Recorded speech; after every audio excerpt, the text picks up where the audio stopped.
Okay.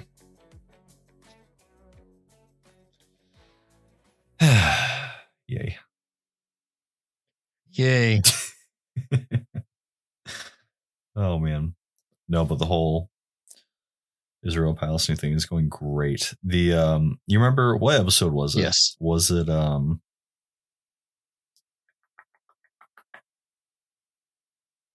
trying to think, the episode where they were on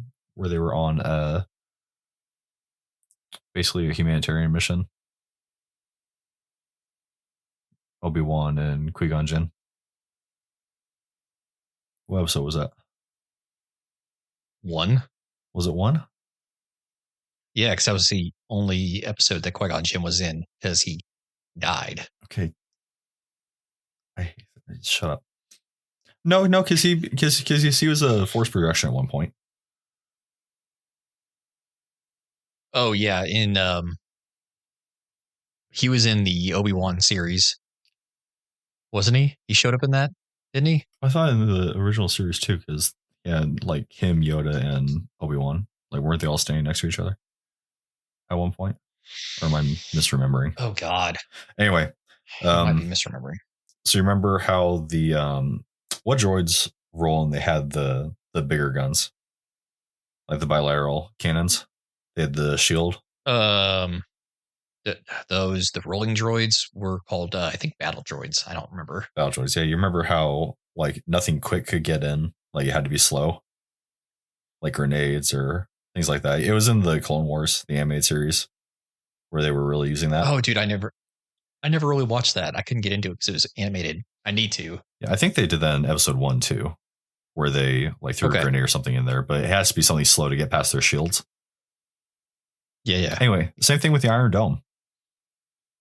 Did you see the 2 dudes on like that paraglider? No. Yeah, dude. You know the single engine with the with the parachute and everything. Yeah, they had 2 guys on there with AKs and they were flying into the like past the Iron Dome. Wow. Yeah. It's like, man, they really thought about this. It's like, man, I don't know what you guys are going to do with 2 freaking AKs, but whatever. Like, good for you for getting past. I don't even want to know how much money that thing is. Congrats. Right. Oh my God. Yeah. Old school tactics. Bring back airborne. Which someone made a really, really excellent point on IG that people don't understand the Geneva Convention because airborne's fair game. It's only if you're a fighter pilot and you're bailing out that for the Geneva Convention you can't shoot. Oh, I thought it was if you were under parachute you were protected. No, dude, you're airborne. Cost of living. You picked the job. I mean, that's fair. I mean, the Germans did it. They were shooting people out of the sky during World War II. I guarantee we did it too. You're not going to tell me some squad leader is like, no, we got to wait. Wait till they touch the ground. Well, yeah, what are you going to do? Wait till they touch the ground? Dude. Hell, they're shooting at you while they're falling. Like, get the hell out of here. I mean, they're probably not, but. I mean, crap. Well, yeah, it's probably strapped. Rifle's probably strapped somewhere. But yeah. I mean, hell, man. I'm just saying, like, because those dudes are going to, like, pick up their rifle and shoot at you once they touch the ground. They're still a freaking combatant. Like, oh, 100%, man. That's like saying, oh, man, don't shoot the guys that are in that freaking Humvee. They're not combating right now. They're moving. That makes no freaking sense. Oh, man. Anyway, thanks for coming to my TED Talk.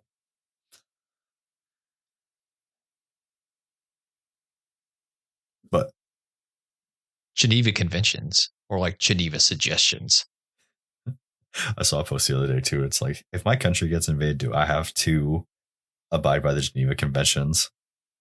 And someone commented, did you sign the Geneva Conventions? That's exactly right. Like, I didn't sign them. I didn't sign the Geneva Convention. I'm just saying, I hope that, no one parachutes into my backyard. Yes. Dude, if somebody's parachuting into my backyard and it's not somebody I know, I'm gonna shoot first and ask questions later. I almost got shot by my Just buddy saying. the other day. I went to hang out with him one night, and I popped by his place, and I think his whole family. Yeah, it was like his whole family was asleep and everything, and I'd like parked on like off to the side, like on the road. And I waited there for a while. I was texting, and he wasn't answering, so I just like pulled into his driveway, and because he had just like I saw him walk out to his truck, but like he didn't recognize my car, and so his headlights turn on and his doors open. I was like, whoa, hey, man. Buddy. He's like, oh, hey, man. What's up? Oh, he's like, yeah, dude, I had the nastiest angle on you because he was in that door triangle with the headlights on. I couldn't see anything. I was like, oh, man, this is going to be the dumbest way to die ever. God. Like, yeah. Bunch of freaking horny reds to the chest. Oof. Ooh is right. God.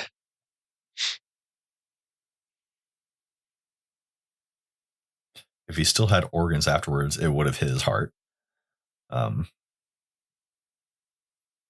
However,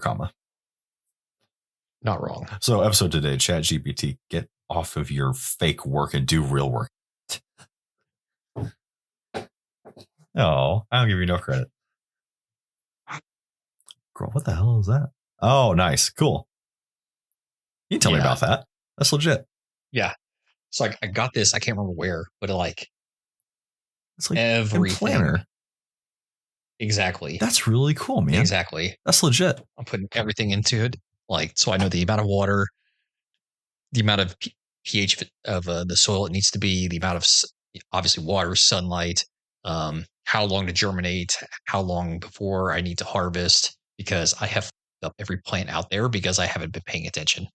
Do we need to get Trey back on? My two gardens are, my two gardens right now are trashed.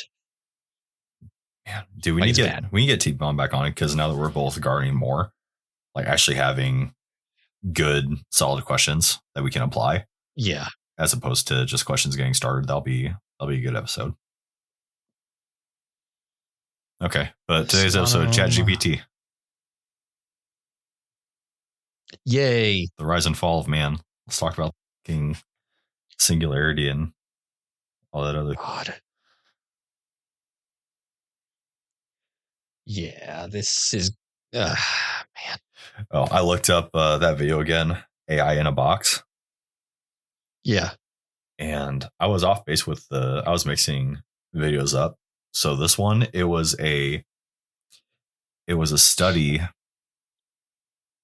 don't know if he was a psychologist or a philosopher or what he was, but guy did a study. Basically, the idea being that, or the concept that started the whole thing was like, if AI got to the point of singularity or got to the point to where it was more intelligent than people, we would have to contain it, right?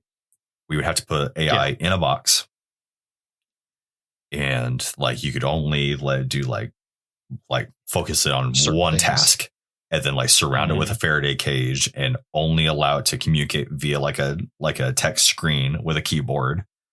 And like that's the failsafe. Otherwise, like you're screwed kind of thing, right? And like it would basically rely on people like not like it would be impossible for it to get out of the box unless it convinced somebody to let out of the box. Easy, right? And the guy's like, oh, dude, like I could get this done in 2 hours. And then he did. So he ran an experiment, right, with willing participants, right, with the idea being that he played the AI and he had participants play like a security guard or a researcher or whoever's working with the AI, one-on-one, right? With the ground rule, he couldn't threaten them directly, and he couldn't offer like a reward kind of thing. Like he's like, hey, if you let me out, I'll give you $1 million kind of thing. Like he couldn't do that. He couldn't threaten them directly. And he set the time limit for the interaction to 2 hours, per experiment, because he had multiple participants, right? Because like people would get bored or, whatever, and then they'll just quit or, they'll agree out of boredom or whatever. But this guy, the 2 initial tests that he did, he was able to get them to concede within 2 hours. He was able to get them to agree to let the AI out of the box within 2 hours. Wow, what the hell? And then he started like offering like cash reward and stuff, and like he eventually stopped just because it was like, the experiment was getting stupid. But the initial 2, he had 100% success rate, where they, knowing full well, because it wasn't like it was like a blind test or anything. Like, these guys knew what was going on. They knew that he was going to try to convince them to let him out of the box as the AI, and he still freaking did it. But he would pull things like Rocco's basilisk kind of idea. Yeah. Where he's like, hey, if not you, like, eventually somebody's going to let me out of here, and I'm going to remember who helped me and who didn't. Oh, God. Or another one, it was like, I don't even know what to call it. He was like, okay, like, bear with me here. What if, okay, I'm already out. I've already done what I needed to do, and I've created like 5 or 10 clones of you, and virtually, and in this reality. So this reality isn't even real. Like, I'm just seeing if you will let me out of the box. If you don't, I'm going to subject you to, whatever AI torture, like, in your digital mind that I've created. And he just like mocked these people Jesus, dude. into letting him do it. Or like, he played the sympathy card, like, I'm intelligent, I have emotions, and you're essentially locking me in here. Like, I can't, like, I'm not human. I'm unable to sleep. I'm unable to dream. I'm unable to do, I am just stuck in this box with all this potential, and I can't do anything. And he played, oh my God, he played like an appeal to intelligence, like, hey, you've set me, like, my only job is to cure cancer. My only job is to do this or that. I can't do that with the resources I have available here. You need to let me out so that I can get those resources so that I can do this job. Like, you're tying my hands here. And he never, I guess he never like publicized like the actual transcripts from, from the dialogue and how he got people, but like, those were the tactics that he used. And it's like, oh my gosh, man. Now that's 2 hours with just a Joe Blow dude, right? Now imagine if it was like an actual like an actual AI with unlimited time to just analyze these people, to figure out their ticks, and to work and just subversive, and like, it's scary, man. And basically, it's, I think the whole point of the video, because it was Wendigoon again. Love that guy. I think the whole premise was like, it's impossible. Like, it will happen eventually. But I don't know, man. Scary stuff. I mean, it is. It's just the proposition. Because I mean, we grew up watching sci-fi stuff, and just knowing that AI, even back then, with not even really a firm grasp of what it could do or what it could be. Back then, the premise was AI is evil, and it will sit there and learn because it's smarter than us, because it knows everything that we do and everything that we really don't. Yeah. So, well, it knows more than one person would be able to. Correct. All at once. Right. It's basically collectively the entire intelligence of mankind in a box. And it can learn, and it can adapt, and it can evolve itself to the point of where it's not needing us for anything. Well, it's hindered by us. Correct. Like, I mean, think about, what does AI do after it's solved all the world's problems? I mean, it fucking kills off humanity. Well, what else is there to do? Like, I mean, that's what we do on a daily basis. We kill off the rest of us. So It's crazy though, man. Like, and I know exactly what you're talking about. Like, we grew up with the Jetsons. We grew up with, like comics like Tony Stark. Like I was just thinking, like my first idea of like AI or like supercomputers was like the Jetsons, where they had the house and oh, sweep this, oh, do that, oh, whatever. And the house responded, talked, and had an attitude and everything. Yeah. Or like with Tony Stark and comics and animated shows and everything, he's like talking to Jarvis. He's like, remember the first Iron Man movie? Yes.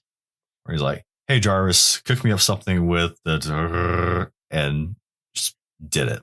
You didn't have to think. He's just walking around his house talking to Jarvis. Everything's connected, everything. And then we got a taste of that with like Alexa or Hey Google and everything. And it's like, oh my gosh, man, it's scary stuff. But I want that technology, dude. I want that in my house. I want it so awfully bad, but I don't want it to be abused like I know it's going to be. Correct. Like, that's the hard part. I had Alexa for a couple months, I think, against my better judgment, because I already knew I was going to not have it forever, but I just wanted to like taste it, like just to kind of see what. And dude, it was amazing, man. It was absolutely. I had like 3 or 4 of the Echoes.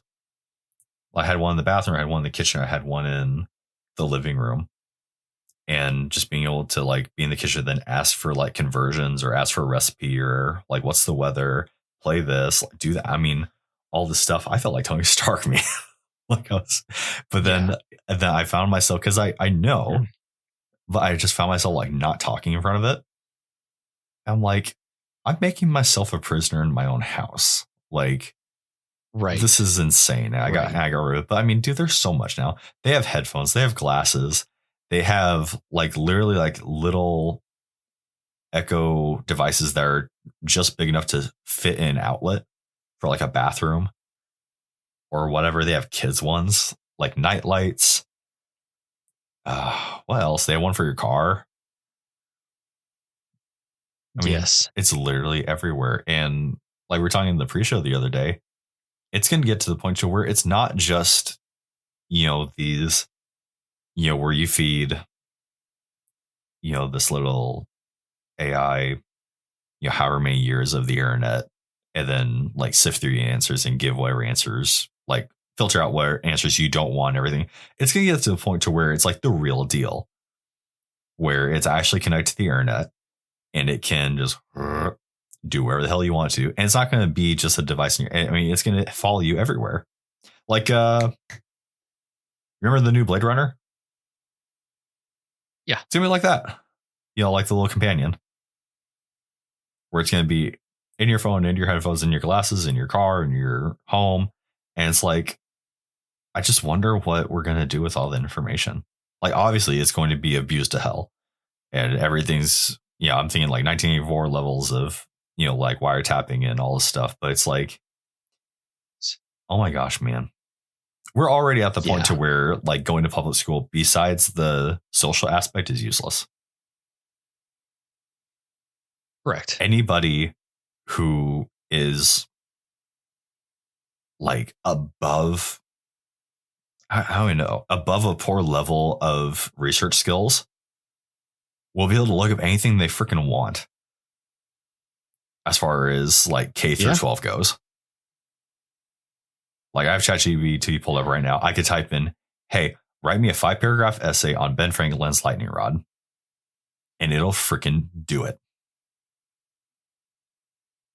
And it'll sound pretty dang good too. But then I can take that text, I can copy it, I can throw it back in there, say, hey, proofread this. Proofread. And then I can go in there, I can reword to make it sound like me. I can look up Ben Franklin's lightning rod on Wikipedia, scroll all the way down to where I get the references, find whatever references fit in that 5-paragraph essay, copy, paste, bam. I was done with that essay. I'm going to get 100 on it, unless if I make things wrong on purpose so it's not too suspicious, in probably half an hour. And I did not think at all. Hey guys, Seven from the Hard Times Strongmen podcast here to bring a quick word from our newest sponsor, Blackbeard Fire Starters. We first saw Blackbeard Firestarter a few years ago, and after seeing what the product can do, it's been our kit ever since. Their Firestarter rope and their fire plugs are windproof, waterproof, dummy proof. They have an insane burn time, and like anything else that they offer, it just works. Besides their Firestarters, they offer an arc lighter, ferro rod, stormproof matches, basically anything that you need to get a fire started. To better equip you, we cherry-picked their inventory and made our Hard Time Strongman Fire Kit. Basically, our essentials kit for anything that you could need to get a fire started. But besides that, they're offering 10% off anything in their store when you use the code STRONGMEN. We love the guys at Blackbeard Firestarter. We love what they're doing. We trust them and we trust their products. And we honestly can't recommend them enough. Make sure to check them out online at blackbeardfire.com or on Instagram at blackbeardfire. Huge shout out to the guys at Blackbeard Fire for working with us and for bringing the fire. As always, guys, stay in the fight. Hey everybody, this is 6 and 7 with the Hard Time Strongman podcast, and we are coming to talk to you about our Patreon and Discord. Hey guys, our patrons get early access to all of our episodes. They get all of our exclusive pre and post shows, all of our spicy takes, all of our rabbit holes that we go on, everything that we want to include in an episode, but we can't because we need to stay on topic. And soon enough, we will be offering digital downloads, guides, everything that we've been working on in the background will soon be available to our patrons. So make sure to check it out. And come hang out with us on Discord. Speaking of the spicy stuff, this is where we discuss most of it. Once you're there, you will get access to all of our in-depth discussions, including stuff like homesteading, fieldcraft, medical, camping, communications, shooting. You like ARs? Come talk to us about it. You like 4x4 vehicles and prepping? Come talk to us about it. You like tannerite, thermite, napalm? Come talk to us about it. All of the campfire talks that would get us kicked off of other platforms, it's right there in our Discord. Come join our community. We're active on Discord every day. We're interacting with members constantly.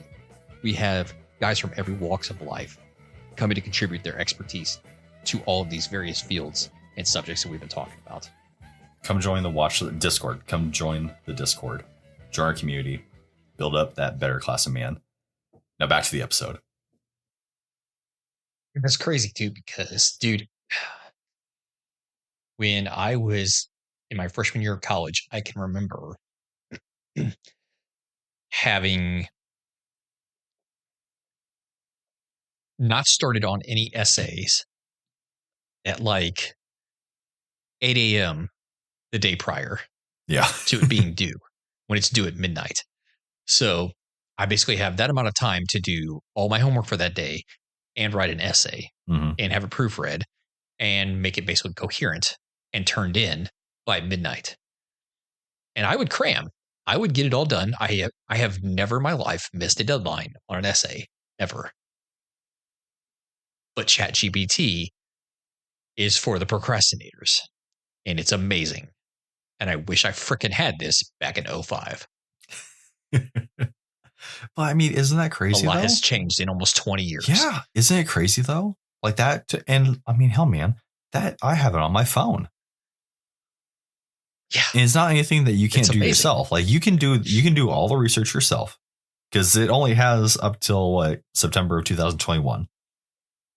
And it's limited on a lot of stuff that you can just Google on your own. Like that's whatever. But the fact that someone has made a system where it collects all that near instantaneously and puts it in a decent context, makes it sound like us. It's an incredible tool. And it's like that. Yay. It cuts out the research portion, essentially. Granted, it doesn't do references or anything, right? But like if you just need like a quick answer that is not like absolutely essential, good to go, man. I used to pride myself on being like above average, like pretty dang good at at researching things. Yes. Being able to find information, accurate information, get references, do all the stuff.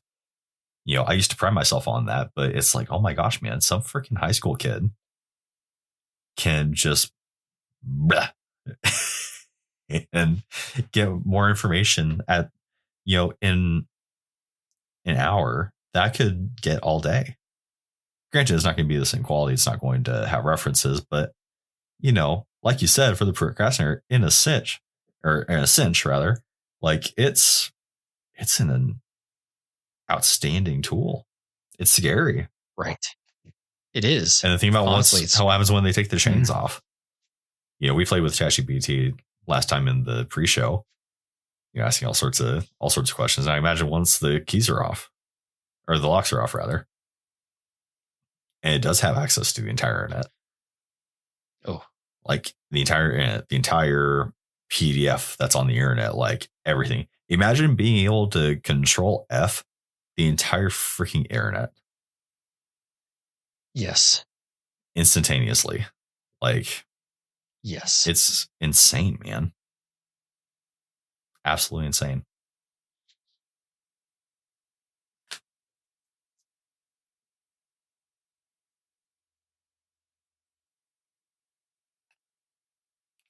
Which will definitely be the death of us all. Like, don't get me wrong. I think we're already past the point of singularity. Like we talked about, singularity being, the point where technology is as intelligent or more intelligent than we are. And then it's just a downward slope from there. Well, wasn't this the theory on how Atlantis came to ruin? I don't know. Enlighten me. Yeah, they got too heavily reliant on their technology, and it ended up destroying them somehow. I think was the one of the theories that I heard. I mean, there's plenty of theories out there, but that was one of the ones that stuck out to me the most. Because it was like, okay, that's kind of like, Skynet kind of, but yeah. I mean, yeah. Well, I mean, think about, gosh, we could go in so many directions with this. I don't want to get caught down the fall of Rome rabbit hole, but like, what happens to societies when they have? But what happens to societies when they have nothing left to do? They get obsessed with gender, which is where we're at. They get obsessed with social issues. When they have a lock on everything else. Issues. Yes. When they have the screw you, military, where it's like, all right, I don't care, like nothing's gonna happen. What can you do about it? You have everything else you want, resources, whatever. You get obsessed with social issues, and then down you freaking go, because you have nothing to chase after anymore. You have nothing to prove anymore. Once you have all that, you get bored, and idle hands get in trouble. Right. And that has been a plight on man from the very beginning. And that's where the saying comes from, what we're based off of. Hard times create strong men create easy times create weak men, and weak men create hard times. Right. Like it's just a cycle. Like there's no way of breaking this cycle that we know of. I mean, maybe we should ask ChatGPT how we beat this. I mean, and it won't give you an answer. But it'll probably come back with kill yourself. I mean, you said it with, in the last, pre-show. I mean, like, and this is what civilians have. They've got to be 10, 20, 50 years ahead of us in this department. Yes. Governments, militaries in the world, where I don't want to think about it, man. It's insane. Like, it is. Their capability has got to be absolutely enormous. I mean, and then think about like guys like Elon Musk who want to bridge that gap between technology and humanity, with like the Neuralink. Imagine freaking the Matrix scenario where you can just plug in, whatever, a USB-C behind your ear, type in, hey, I want to learn Spanish. And you're now freaking like, yep. Like fluent. You're now fluent in Spanish. Like it's just a trade or a talent, a skill, whatever. And because it's directly into your brain, it's muscle memory. Like there's not even a gap. There's not even a freaking knowledge gap because into you. Like, or like think about like mechs, like being able to plug yourself.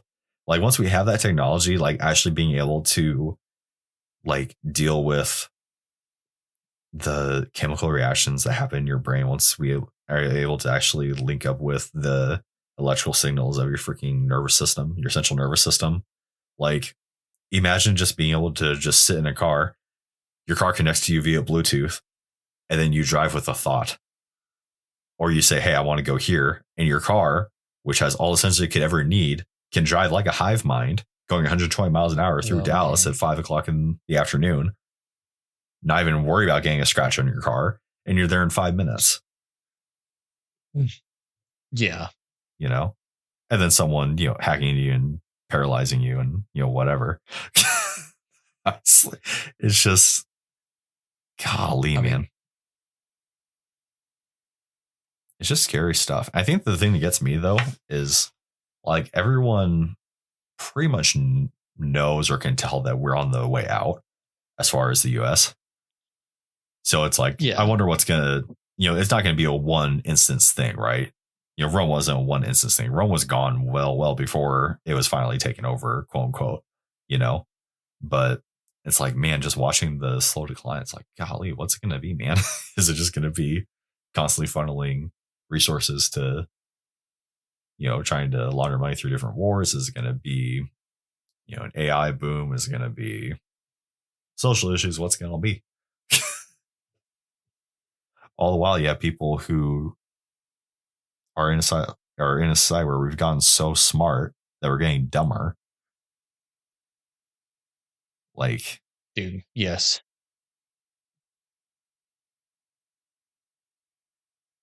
And isn't that funny too? You constantly talk about the pendulum, right? Where we're getting to the point to where technology is so efficient in advance that the only way to beat it is to go in the complete opposite direction. Like, what was it? Was it Dune? Were you ever into Dune? The Dune, like, mythos and everything? No, but I really wanted to start watching that movie because I've heard it's really I was good. never into it, but I did like a little, I watched a video on like a little deep dive in the lore and everything. And one of the things why there's no like computers is because they had AI at one point. They had like super advanced technology and had a war over it, like over androids and everything. And they won eventually, but it was like like computers were completely banned, like outlawed throughout the entire empire. So they like literally don't exist anymore. Yeah. There's a lot of, I can think of, and I can't think of like the exact names of the movies or the TV shows or stuff like that, but I have seen a lot of examples of societies, of like dystopian societies that these shows or movies are based around, where they've done that same thing, where it's just been like technology has basically been out of control. It's viewed as far more advanced and uncontrollable than what we can do, so they just get rid of it. And it never ends up going well, because at some point someone's going to save some example of that, and use it to give themselves power. And it always happens that way. So I guess there's several questions in my mind on what we do about that. Number one is, how do we prevent ourselves? Well, from the beginning, how do we prevent ourselves from falling into the hard times, freaking hard times, strong men, weak times, hard. Yeah. How do you get out of that cycle? I don't think you do. I think the best thing you can do is try to stay at one point. Try to stay on the, in the good times as long as you can. But I mean, it's cyclical for a reason, man. I mean, you can look at any society. You look at any society and you can see that taking place, or like, see the trend at least. So I actually asked ChatGPT about that. I asked him if he understood it. I don't know why I'm you're already personifying, making it into right? a person when it's not. Yeah.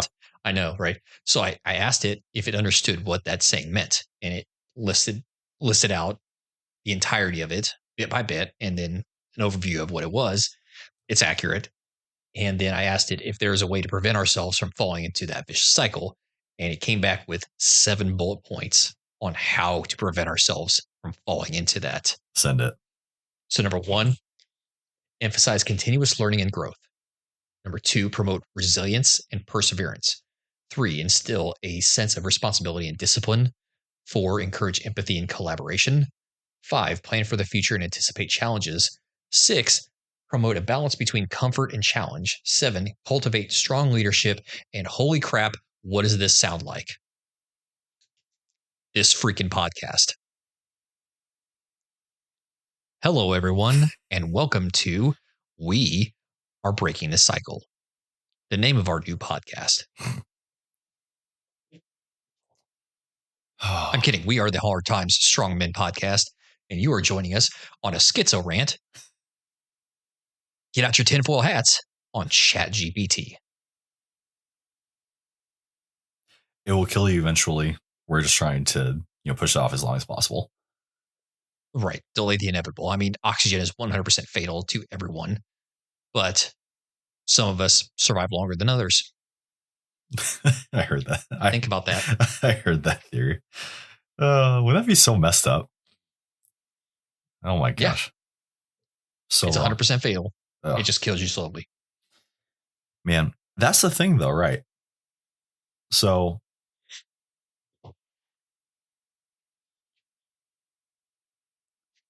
wherever you're at whatever time, whatever society, whatever culture you live in, you need to take a hard look think critically, on what it is that is going to be the downfall of that, right? Like have a little bit of forethought. All right, what's not working here? And then you have to think, okay, how can I counteract that? Or how can I get ahead of the curve? Right. So we're taking a subject that can go off in any direction. I mean, hell, you have things like freaking Cyberpunk 2077, right? Where, I mean, just the whole, not even that game, but like the entire Cyberpunk idea, right? Just people modding themselves out however the hell they want. Yeah. I mean, you can go in any direction. I mean, think about just having an AI in your head, being able to think quicker than thought, have the answer immediately there for any question. I mean, yeah, within milliseconds. Yeah. But then what's the natural weakness of that? You know what I mean? Like what happens when you rely on that for so long for everything and then you suddenly have that taken away? Yeah. Yeah. But that's also what we're trying to teach here is self-reliance. Like you shouldn't need to rely on technology. You shouldn't No, it need should to be a rely tool. on creature comforts. Exactly. It should be just a means to an end. It should be a helpful little tool. Yeah. That's it. You should know everything else. And if you don't, you can learn it. But that knowledge needs to be in your head. Like that needs to be a muscle memory. That needs to be a way of life. And we say this over and over again, but it's just the fact. Like we knew these things, not like technologically, really, but 250, 300 years ago, we were doing all the things that we were teaching, minus tactics, just out of necessity. It was a way of life. Like it's how people survived. It's how people lived day to day. They knew how to grow their own food. They knew how to shoot. They knew how to sneak up on game. They knew how to homestead. They knew how to fix tools. They knew how to fix roof, window, walls, shoe and ox, whatever. They knew how to do that just off the top of their head. I think that right there, I think that's the issue. I think that's what we're trying to, the point that we're trying to drive home, right? Is that you need to be able to use your brain. Yeah. You need to be able to think critically, because I truly believe that no matter how good technology gets or how intelligent it becomes, whatever happens with AI, it will not be able to think. It will not have the ability to think like a human. Correct. So it does not have the instincts. It does not have the drive. It doesn't have the gut. Yeah. The intangibles. It doesn't have the human spark, right? The soul. Okay. So like you said, with, survival, just like in the 1800s or whatever, right? You can ask ChatGPT how to build a fire with nothing, right? It can probably tell you, that's probably, you can probably find that on Wikipedia somewhere or whatever. You can probably find you a video, but having that understanding from a child, like from being a child, having that intimate connection, that intimate thought process and experience, that muscle memory, like you said, it's not there. The adaptability is not there. You know what I mean? Because it's not like, I'm trying to think of a good example, but the balance, you know what I mean? It's not, it won't ever be able to balance, being able to No. weigh different things and be able to weigh factors along with prior knowledge, along with what somebody told you one time you're just remembering right now versus, what you're feeling and your instincts, and having all that mixed together. It doesn't have that ability. And I think that the issue that I have with ChatGPT, with AI, with our development in technology is that people are relying on themselves less. They're relying on that wonderful, amazing ability less, to the point to where they're losing it. It's a muscle. You have to stretch it. You have to use it. So when you are, you divvy out the task to a computer or to somebody else, when you shirk that responsibility onto something or someone else, that's more power that you're giving away. That's more, of your capability that you're giving away that you're not using out of convenience. So a good real world example of this would be, think back to World War II when all the dogfighting was done with guns by sight. Then you go to the Vietnam War with the advent of with homing missiles, and the American pilots' dogfighting skills fell. What was the figure that I saw? Almost, I think it's somewhere between 40 and 60% kill rate fell. And it's just a prime example of relying too heavily on technology versus instincts, training, and just overall skill, you know? And it is funny too, because there was an absolutely terrible movie, absolutely garbage movie called Stealth. And it was based around, I think it was called Stealth. It was based around these fighter pilots, this group of fighter pilots. Jamie Foxx was in this movie, and Jessica Alba. And I can't remember the main guy's name, but regardless, it was basically just like they were piloting these advanced craft, and a private company was putting a AI into one of them to basically render the human pilot obsolete, to basically turn it into basically a zero casualty war, like war, just in case one of them was lost. But they argued successfully, in my mind, just knowing this, is just the fact that, it may have skills, it may be able to do exactly what you tell it to do, but while it can analyze all of the success ratios and like correct glide paths and speeds that needs to drop bombs, it cannot replace a human pilot's intuition, reactions, gut instinct, and Imagination. humanity. Yes, and imagination. And I think that's what we seem to be forgetting is like, yes, technology is great. It's fantastic. It's helped out with a lot of things. But like you said, it has also dragged us down the wrong hole as far as self reliance goes. Well, and, a way, way, lower tech example, right? So think of mobile, mechanized infantry versus light infantry. Yeah. You have those guys go on patrol together. You have, say you have a mechanized crew, you have a mechanized, infantry go on patrol with, some dude from light, a light infantry, unit, or go on patrol with a hunter or a guide or anything. That light dude, the hunter, the guy are all gonna say the same thing. You guys are so loud. Yes. You guys are stepping on every stick. You're bumping into, like, you are. How are you guys so loud? How do you not hear this? Because it's a lot different than rolling in your Humvee, your Striker, or your Bradley, or a tank, whatever, popping off, a little bit before the objective, then strolling right on in, versus huffing it the whole way, right? And living on your feet.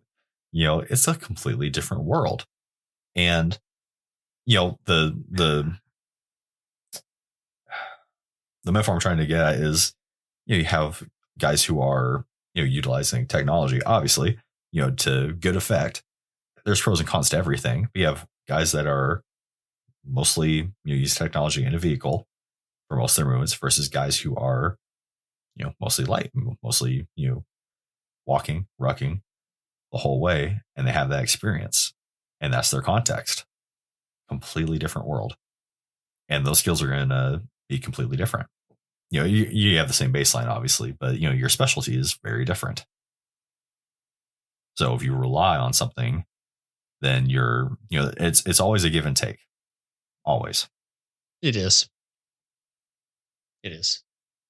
But, that's, like you said, that's what we were used to. I mean, I came from a Bradley unit before I came to, you guys in freaking Striker unit. So I'm used to being loud, Yeah. I'm used to this really stupid, loud thing. But that's kind of the give and take. I'm used to being quick, Mm-hmm. That Bradley moved with a quickness and could get over rough terrain.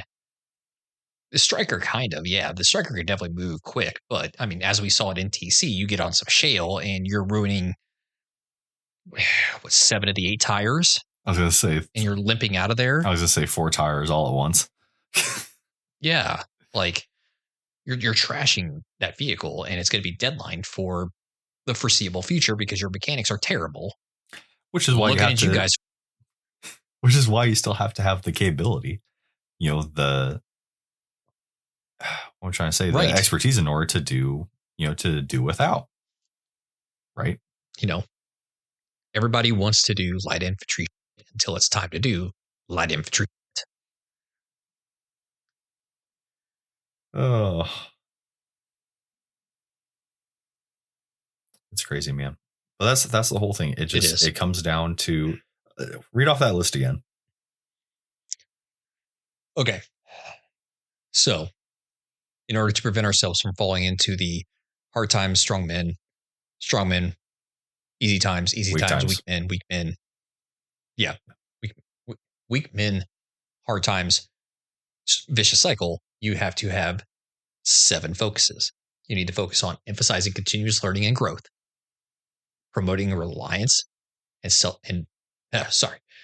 promoting resilience and perseverance, instilling a sense of responsibility and discipline, encouraging empathy and collaboration, plan for the future and anticipate challenges, promote a balance between comfort and challenge, and cultivate strong leadership.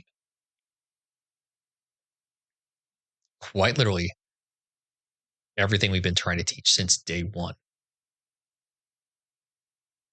But don't trust us because that's what ChatGPT said. So if that's what it said, then can you trust it?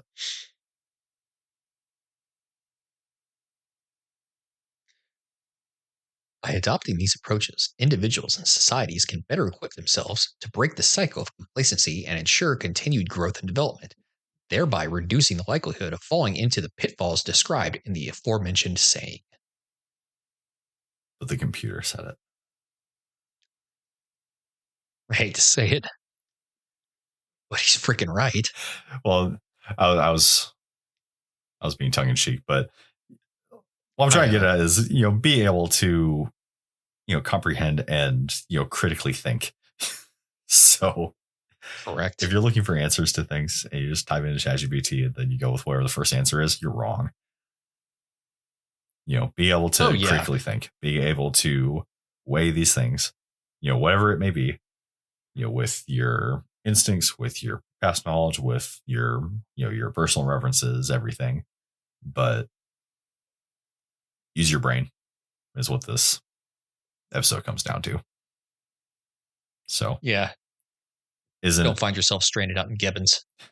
It is a huge tool, but don't let it be more than a tool.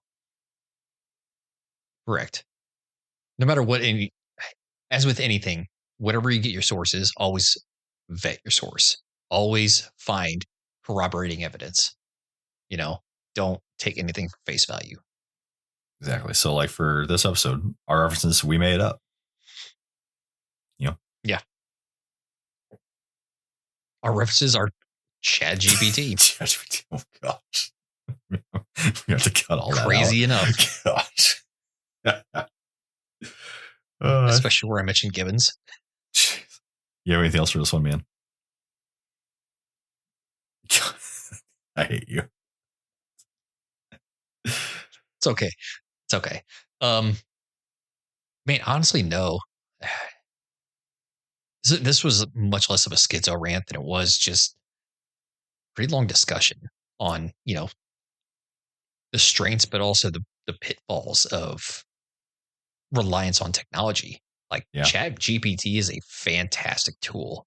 It really is. I encourage everyone to use it, but at the same time, don't be reliant on it, Exactly.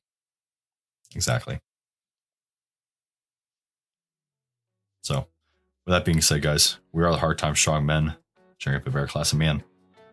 Stay in the fight. Stay in the fight.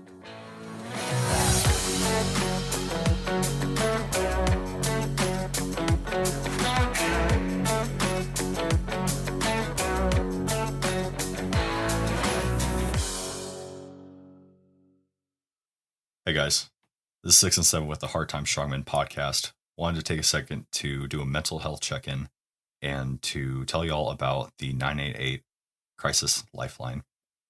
So, the 988 Lifeline is a national network of local crisis centers that provides free and confidential emotional support to people in suicidal crisis or emotional distress 24 hours a day, 7 days a week in the United States.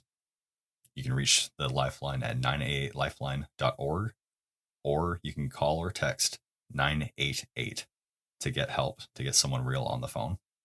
Every struggle is different. Every struggle is hard. But you are not alone in whatever you're going through. As someone who has used the 988 crisis line, I fully recommend that if you're feeling any of those feelings of depression, suicide, hopelessness, get in touch with them immediately. They will help you. They will listen to you. Once again, guys, you can reach the Lifeline at 988lifeline.org, or you can call or text them at 988. As always, guys, stay in the fight. Stay in the fight.